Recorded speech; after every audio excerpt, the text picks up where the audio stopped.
हमारी जान की हिफाजत नहीं कर सकते। वजीर दाखिला, वजीर कानून, फौरी तौर पे अपना इस्तीफा दो, तुम इस कुर्सी पे बैठने के लायक नहीं हो। वाकया हुआ था कि आपके हाथ से माइक छीन लिया।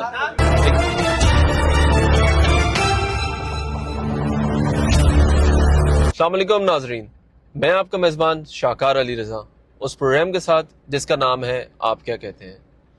पिछले 8 दिनों से कराची शहर के अंदर एक वबा फैली हुई है, जस्टिस फॉर मीर रज़ा। आज भी मुस्तकिल हम सोशल मीडिया के ऊपर देख रहे हैं कि वो केस हाईलाइट हुआ। हर रोज एक नई सीसीटीवी मंजर आम पे आती है। जिस तरह लोग डेली बेसिस पे अपनी पोस्टिंग करते हैं व्यूज और लाइक के लिए, इसी तरह रोज ब रोज एक नई सीसीटीवी फुटेज सामने आती है। इस चीज़ को हम इन्वेस्टिगेट ज़रूर कर रहे हैं और आपके सामने इंशाल्लाह ज़रूर लेके आएंगे कि इसकी वजूहात क्या हैं, इसके पीछे कौन से पैरोकार हैं। मगर आज नर्सरी के ऊपर एक काफ़ी तादाद में जेंजीज प्रोटेस्ट करते हुए नज़र आए, शोर शराबा करते नज़र आए, जिसके बाइस इलाका पुलिस भी मौके पे पहुंच गई। उनका कहना और बोलना सिर्फ इतना सा था कि शार फैसल को ब्लॉक ना करें, अपना प्रोटेस्ट इस फुटपाथ के ऊपर कीजिए और एक कवर्ड एरिया के अंदर करें। अब मैं आपको वहाँ ले जाता हूँ और उनका मौक़िफ़ सुनाता हूँ कि वो क्या चाहते हैं, क्या बोलना चाहते हैं, उनकी क्या आवाज़ है। वो आवाज़ मैं आप तक पहुँचाना चाहता हूँ। इस पर आप क्या कहते हैं कमेंट सेक्शन में ज़रूर बताइएगा। हमसे गलती कोताही कहाँ हो रही है वो भी आप ज़रूर बताइए। क्या वाकया हुआ था कि आपके हाथ से माइक छीन लिया एक न्यूज़ चैनल ने? क्या बोल दिया था आपने? वो एक रैंडम लड़के खड़े हुए थे वहाँ पे। देखिए वहाँ पे पॉलिटिक्स की बात चल रही थी, वहाँ पे कहीं पे फ्लैग्स लग गए थे, दूसरे पॉलिटिक्स के वहाँ पे सियासी बातें चल रही। तो मैंने एक शोर किया, मैंने बोला कि आप सियासी बात क्यों कर रहे हो, आप कोई और बात करो ना, आप जो मोटिव है वो लेके चलो। शायद वहाँ पे उनको मेरी बात इसलिए बुरी लगी, मैंने एक बात बोली कि जिन जिन इन्फ्लुएंसर ने वॉफ्लिक्स की ब्रांडिंग की थी, अपनी पूरी शादी निकाली, अपने बच्चों की बर्थडे निकाली है, क्या वो आज यहाँ पे 10 मिनट आगे खड़े नहीं हो सकते? वो मेरी इतनी सी बात, उस बंदे ने मेरे हाथ से माइक छीना। उसने 2 बार ट्राई किया, इससे पहले किया तो मैंने माइक छीना, दूसरी बार उसने किया। मैं उसको गलत नहीं बोलूंगी, पीछे जो लड़के खड़े वो भी गलत है कि अगर वो उस लड़के को ये नहीं बता पाए कि आपने गलत किया एक लड़की के हाथ से माइक छीन के। मुझे जरूरत नहीं है माइक छीनने से, यहाँ पे कोई मेरी बेइज्जती नहीं, उल्टा आप उस वीडियो में गलत नजर आ रहे हो कि आपने मेरे हाथ से माइक छीना। और शायद आपके घर की ये तरबियत होगी कि एक लड़की के हाथ से छीन लो। बस मैं इस चीज पे थोड़ा हैरान हुई थी, मेरा फेस था कि अगर 20 लड़कों के सामने या 30 लड़कों के सामने वो मेरे हाथ से माइक छीन सकता है, तो क्या अलग से अगर हम अलग से मैं खड़ी होती तो क्या वो बंदा मुझे मार भी सकता था? मैं इस चीज से बड़ा एक हैरान हुई कि पीछे लड़के। और इधर आप कोई अपने फॉलोअर बढ़ाने के लिए नहीं आई, किसी कंटेंट के लिए नहीं आई, सिर्फ मीर रज़ा के लिए आवाज उठाने आई? देखिए अगर फॉलोअर्स बढ़ते ना तो सबसे पहले जिनके मिलियन में फॉलोअर्स है वो यहाँ पे आते अपने व्यूज बढ़ाने के लिए, ठीक है? चीज का बोल अगर आप ये बोलोगे कल से आप वीडियोस नहीं डालो, मैं प्रोटेस्ट में आऊंगी पर एक वीडियो भी नहीं डालूंगी। देखें, जो लोग ये समझ रहे हैं इधर इन्फ्लुएंसर्स आते हैं अपने व्यूज, सब्सक्राइबर या लाइक्स के लिए, तो ये बिल्कुल गलत है। इधर जो जितने भी लोग आ रहे हैं वो ये आवाज उठाने आ रहे हैं कि भाई मीर रज़ा के कातिल को गिरफ्तार करो, सामने लाओ, क्योंकि कराची शहर में कोई और मीर रज़ा फिर ना बन पाए। इस पर आप क्या कहते हैं? जरूर मेरे साथ अभी भी मौजूद है नर्सरी पॉइंट के ऊपर। इनसे जानते हैं भाई 8 रोज गुजरने के बाद भी क्या अपडेट रही केस की। भैया क्या रहा 8 दिन के बाद भी? 8 दिन के बाद चीज़ें कुछ सॉल्व होती हुई नज़र आई, लेकिन बात वही है, हमारा मोटिव एहतजाज का, प्रोटेस्ट का यही है कि पुलिस यहाँ मीडिया को बताए। हमारा मुतालबा यही है कि ये एक डेथ इन्वेस्टिगेशन है, ये एक मर्डर इन्वेस्टिगेशन है, ये एक डेथ इन्वेस्टिगेशन नहीं है। हमारा मकसद ये है कि इसको सुसाइड की तरफ शिफ्ट ना किया जाए, बताया जाए कि ये एक मर्डर इन्वेस्टिगेशन है। सही है, हम इसीलिए रोड पे आए। तो यार रोज आप लोग प्रोटेस्ट करते हो अलग अलग पॉइंट्स के ऊपर, तो किस तरह सारी चीजें कैरी ऑन करते हो भाई? सर लगे में मीर रज़ा के कातिलों को सामने लाना है। अब लगे में जब तक ये तो हमारी कह सकते हैं कि हमारी ये नाकामी है कि अभी तक हम उन कातिलों तक नहीं पहुंच पाए। आप तो उसके दोस्त हो, ये बाकी जितने लोग हैं सब उसके दोस्त हैं क्या? सब मीर की मोहब्बत में है, सब मीर की मोहब्बत में है कि सबको ये लगता है, वो जिंदा दिली है उनकी, कि उन्हें लगता है कि अगर आज मीर है तो कल वो भी हो सकते हैं।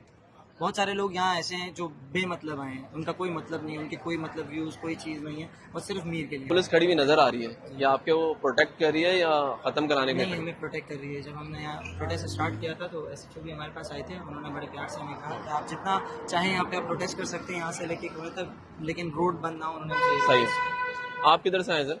मैं गुलशन इकबाल से हूँ। मीर के फादर जो हैं मीर हुसैन मेरे बड़े अच्छे दोस्त हैं। सो हमारा मुतालबा ये है, जो मैं ये समझता हूँ GIT बनाई है पुलिस ने, बहुत एक अच्छा इकदाम है, इस पर हम वो नहीं कहते, लेकिन सर मेडिकल बोर्ड भी बनाया जाए, क्योंकि एक पुलिस सर्जन की राय के ऊपर मैं नहीं समझता कि थिंग्स विल गो स्टेट। तो कम अज़ कम एक मेडिकल बोर्ड और मुख्तलिफ डॉक्टरों की राय मौजूद हो। जो चीज़ मीडिया रिलाई कर रही है, मैं किसी मखसूस चैनल को नहीं बोलूँगा, जैसे ARY या दीगर चैनल्स जो कह रहे हैं कि सुसाइड की तरफ जा सकता है, इट्स पॉसिबिलिटी नहीं है सुसाइड की, सुसाइड कर नहीं सकता। अगर कराची वालों का केस कोई इस तरह मोड़ा जाएगा तो मैं समझता हूँ सर ये एक बदनसीबी हम सबके लिए। तो लिहाजा मेरी अपना और ये कराची वालों के मुतालबा ये मैं समझता हूँ कि मेडिकल बोर्ड बनाए, medical board is the best solution. ये चीज़ें क्लियर हो जाएंगी और अच्छे डॉक्टरों का इंतजाज किया जाए। सेकेंडली सर इसको जो है इस केस को प्रायोरिटी के ऊपर देखा जाए सर, मॉडल कोर्ट्स के ऊपर लेकर जाया जाए। ये छोटी छोटी चीज़ें हैं, अगर मैं समझता हूँ इस चीज़ों को देखा जाएगा तो चीज़ें स्ट्रेटली जाएंगी। और सर 8 दिन हो गए सर, मैं हैरान नहीं हूँ कि सर ये एक बड़ा अलमिया है हम सब के लिए कि पुलिसिंग, आपकी पुलिसिंग कहाँ है sir? Law and order sir किस तरफ जा रहा है सर? आप सिंध पुलिस की 3 लोग मिसालें देते हैं कि हमारी इन्वेस्टिगेशन, हमारी इंटेलिजेंस इतनी अच्छी है, तो सर 8 दिन में एक साइलेंट जो कत्ल हुआ है वो अभी तक सॉल्व नहीं हो रहा। सर ये हैरत की बात है, सोचने की बात है और समझने की बात है कि अगर ये आज इस तरह 8 दिन तक कत्ल सॉल्व नहीं हो, वो भी इतना हाई प्रेशर के बाद अगर होता भी है तो मैं समझता हूँ कोई रिजल्ट नहीं आता हमारे पास। ये तो 2 दिन में सॉल्व होने वाली चीज थी, क्योंकि सर कराची वाले कब तक बिहार मददगार होंगे, कब तक इस तरह की जो है नाहक कत्ल में उनकी जाने जाएंगी। और सर ये एक बदनसीबी हमारे लिए और हमारी गवर्नमेंट के ऊपर सवालिया निशान है कि सर हमारे साथ और हम लोगों के साथ और कराची वालों का तो बिलखुसूस ये रोज हो रहा है, हर 2-3 महीने बाद हो रहा है और ये होता रहेगा। तो सर इसके लिए आवाज उठाना हम सबके ऊपर फर्ज है। ये प्रोटेस्ट आज खत्म होगा तो कल इंशाल्लाह फिर हम करेंगे और इस चीज को रोकेंगे नहीं इंशाल्लाह। अब प्रोटेस्ट के अंदर शरपसंद अनासर भी आ रहे हैं और हिस्सा ले रहे हैं। सर पसंद जो अनासर होते हैं वो हर जगह होते हैं, इसमें कोई शक नहीं है।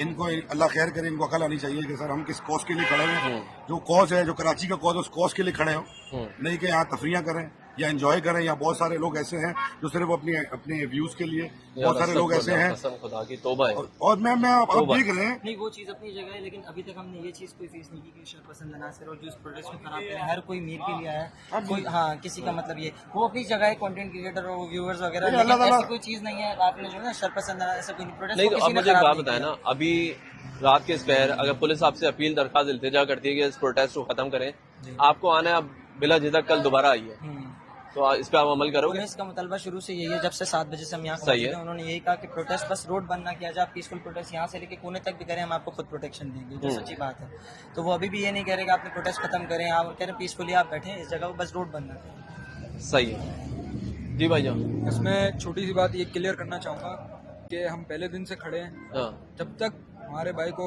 इंसाफ नहीं मिलेगा हम जब तक नहीं जाएंगे। ये बात मैं क्लियर आवाम तक पहुंचाना चाहता हूं और बड़े बड़े इदारों को भी बताना चाहता हूं कि जब तक इंसाफ नहीं मिलेगा जब तक हम नहीं जाएंगे। अगर के खुदा ना खास्ता सुसाइड का ये मामलात हैं वो सामने आ जाते हैं, तो इससे आप लोग एग्री करोगे? सुसाइड हो ही नहीं सकती ना, क्योंकि बिल्कुल CCTV फुटेज आ गई कि 3:36 पे कोई बाइक वहाँ आई थी उस रात को और उस लाश को फेंकी गई है। तो ये तो अब चीजें क्लियर हो गई है। चाहे जिस हद तक भी चाहे जाना पड़ा ना, तो मतलब इस चीज को एक्सेप्ट नहीं करेंगे हम। जो स्टेप हमें लेना पड़े ना हम लेंगे, मीर के लिए मतलब आखिरी सांस तक लड़ेंगे। जब तक हमारे अंदर सांस है ना, मतलब ये कि हम उसके लिए लड़ेंगे। अगर कोई दफ्तर जाते हो, काम कारोबार करते हो, किस तरह करोगे भाई? कैसे रहेंगे कराची में? इस सब के बाद तो मतलब भरोसा ही उठ गया है। सर वो भी कारोबार ही कर रहा था ना, ऐसे ही कहाँ है, उसने इतनी मेहनत से 5-6 साल अपने कारोबार को दिए। जब कमाने का टाइम आया तो कमाया, जब खर्च करने का टाइम आया तो वो है ही। आपको पता है 40,000 रुपए जमा करके उसने एक फूड स्टॉल से स्टार्ट किया था। अब जब उसका ब्रांड ग्रो करने लग गया, कराची में नाम करने लग गया, तो उसके साथ ऐसा हो गया। अब क्या किस पे भरोसा करें? कराची में कैसे रहें? अच्छा, इस जगह इस टाइम आप इधर क्यों मौजूद है?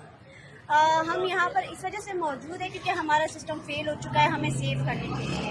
अगर यहाँ पर आज लोग इतने स्ट्रांगली, यहाँ पर इतनी मजबूती से खड़े हुए हैं, प्रोटेस्ट कर रहे हैं, घर तक नहीं जा रहे हैं, तो उसका ये मतलब है कि हमारा सिस्टम जो है ना वो कमज़ोर है। और इसी वजह से जो है ना, कोई भी जब क्राइम करता है ना तो वो बहुत ईजिली करके चला जाता है, क्योंकि उनको ये एक छोटी सी बात लगती है। जब तक हमारा सिस्टम स्ट्रांग नहीं होगा, इसी तरह प्रोटेस्ट होंगे, इसी तरह लड़के मारे जाएंगे स्ट्रीट क्राइम्स में। तो मैं यही कहूँगी कि हमारे सिस्टम को इतना स्ट्रांग होना पड़ेगा कि कोई अगर पानी की बोतल ज़मीन पर फेंके या फिर किसी कुत्ते को भी मारेंगे ना, तो वो 1000 बार सोचेंगे। और जब तक सिस्टम में तब्दीली नहीं आएगी हम यही खड़े रहेंगे। ठीक है, अल्लाह ताला आप सबको जुबान में नहीं आएगा। आधे काम तो कुछ भी नहीं आ रहा। आज आप 10 यहाँ पे पता नहीं कितने इंटरव्यू ले चुके होंगे आप कराची में। पता नहीं किसने क्या कुछ नहीं बोला। आपको नहीं पता कि क्या निजाम है कराची का, क्या पुलिस है, क्या पीपल्स पार्टी ने यहाँ पे नाफिज किया हुआ है हमारे पे। मैं आपको बताता हूँ, आप चलो शाह फैसल कॉलोनी, वहाँ पे बल्लिया स्कूल है, वहाँ पे बच्चे पढ़ते हैं। सही है। बच्चा पढ़ रहा है क्लास के अंदर, उसके ऊपर प्लास्टर गिरा है, उसका सर फट गया, उसको लेके स्कूल वालों ने निकाल दिया बाहर। उसके घर वाले जाने, उसका काम जाने। वो स्कूल की दीवार गिरी, 7 गाड़ियां तब हुई हमारे रोड की। सही है, कोई इदारा नहीं आया, किसी ने कोई हलचल नहीं करी। मैं तालीम इदारे में बात करने गया, मैंने बोला भाई ये स्कूल ऐसे ऐसे डिमोलिश हो रहा है, या तो बच्चों को ट्रांसफर किया जाए या तो उनको कोई सेफ्टी दी जाए। जब बच्चे वो मर जाएंगे ना, ये मीर रजा एक मरा, वहाँ पे 4 बच्चे नहीं, वहाँ पे 50 बच्चे मरेंगे जब भी कुछ नहीं होगा। जब भी कुछ नहीं होगा। ये गुल प्लाजा भूल गए क्या हुआ? अभी तो मलबा ही नहीं उठा। कितने लोग खड़े हुए थे, यही ड्रामेबाजी हुई थी। जब तक अपने अपनी जगहों पे खड़े नहीं हो गए, जैसे भाई ने बोला प्रेस क्लब पे खड़े होना, आप खड़े हो, आपके साथ 10 लोग और खड़े होंगे जो वहाँ टाइम दे सकते हैं। अभी मैं यहाँ से जॉब पे से आ रहा हूँ, मैं यहाँ पे रोजाना 5 मिनट 2 मिनट दे रहा हूँ। जो तादाद जो जहाँ अपना हिस्सा डाल सकता है डाले, ये जरूरी नहीं है। पूरा सारा फैसल इतना बड़ा है, पता नहीं कितने एरिया लगते हैं। जैसे आज मुहर्रम था, सबीले लगाई लोगों ने इमाम हुसैन के नाम की, जगह जगह लगी हुई थी। क्या तुम अपनी आवाज जो है 10-10, 12-12 लोग जमा होके नहीं करवा सकते?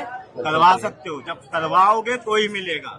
गेट खटकाओगे तो ही कुंडी खुलेगी। क्या अपील करना चाहते हो, बस फटाफट वो बताओ आप। मैं तो पूरे कराची से ये अपील करना चाहता हूँ, भाई सभी रुकी हो।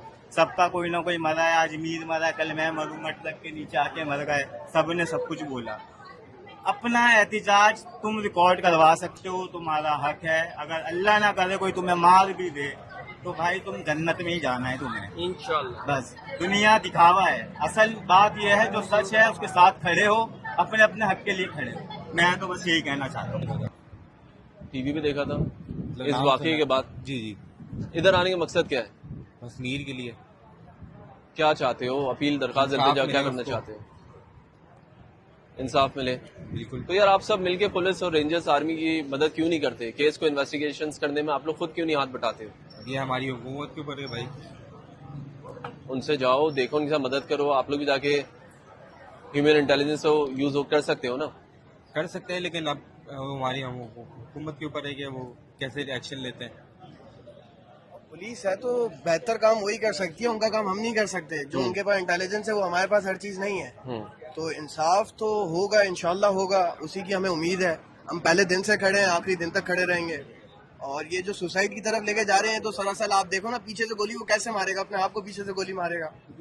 तो ये तो इम्पॉसिबल सी बात है। ये केस घुमा रहे हैं, या तो कोई इसके पीछे कोई ऐसे लोग हैं जो ये करने नहीं दे रहे इनको, या तो हमारी पुलिस शायद उनके साथ है, हमारे साथ नहीं है। हम लोग तो इधर चलो, आज मीर के लिए कोई भी नहीं है, तो मैं अपने लिए तो खड़ा हूँ ना यार। कल मैं भी ऐसी लाश बन के खड़ा हूँ, मेरे दोस्त ऐसे खड़े हुए होंगे। 2 दिन करेंगे, 3 दिन करेंगे, वो चले जाएंगे, फिर आने वाले दिन में आप भी होगे भाई। बिल्कुल इसी तरह। तो हम आज खड़े नहीं होंगे तो कभी खड़े नहीं होंगे। आज अगर हम निकाल के आ रहे हैं, अपने काम से टाइम निकाल रहे हैं, हर चीज से टाइम निकाल के यहाँ पे आके खड़े हो रहे हैं, अपने हक के लिए लड़ रहे हैं। मीर हमारा दोस्त था, हम ऐसे नहीं। ये इम्पॉसिबल सी बात है कि ये लोग सुसाइड की तरफ लेके जा रहे हैं, ये हमें पागल बना रहे हैं। 8 दिन हो गए, 9 दिन हो गए, कोई एक केस का हमारा सॉल्व ही नहीं होकर दे रहा कि कोई हम लोग को पुरअमन बताए कि यार हम कर सकते हैं, हम कर रहे हैं, हम इतना कर चुके हैं और इंशाल्लाह हम कातिल तक पहुंच जाएंगे। उनका तो कोई नामो निशान ही नहीं है। बिल्कुल इसी तरह। ना हमारा मीडिया कोई साथ दे रहा है, मीडिया पे भी जिस तरह इन्होंने कहा ना, अभी केस के पीछे या तो कोई है, अगर कोई है और वो सुन रहा है ना, एक बात कह रहा हूँ मैं, अगर वो सुन रहा है तो ये जान ले के हम आखिर सांस तक मीर के लिए खड़े रहेंगे। मेरी सांस अगर खत्म हो जाएगी, मुझे कोई मार देगा, मैं मर जाऊंगा, तो मेरे पीछे ये खड़ा है, उसके पीछे ये खड़ा है, ये मर जाएगा तो उसके पीछे ये खड़ा है। लेकिन मीर के लिए इंसाफ लिए बगैर हम नहीं जाएंगे। हम खड़े हैं यहाँ पे ना, मतलब 8वां दिन हो गया, तो चाहे अगर 8 हफ्ते भी खड़ा रहना पड़ा, हम रहेंगे, आखिर सांस तक मीर के लिए लड़ेंगे। ये बात जान ले। वो भाई इस्तीफा दे ना, होम मिनिस्टर, लॉ मिनिस्टर इस्तीफा दे।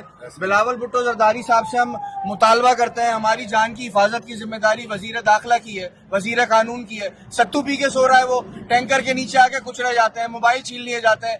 10 रुपए के मोबाइल के लिए, 2000 रुपए के मोबाइल के लिए कराची का नौजवान मारा जाता है, किसी माँ का लाल छीन लिया जाता है। क्यों नहीं भुट्टो जरदारी भुट्टो साहब, बिलावल भुट्टो साहब, उनको नहीं दिखता? अपने दिल पे हाथ रख के बताएं, आप अपने वजीर दाखिला की कारकर्दगी से मुतमईन है?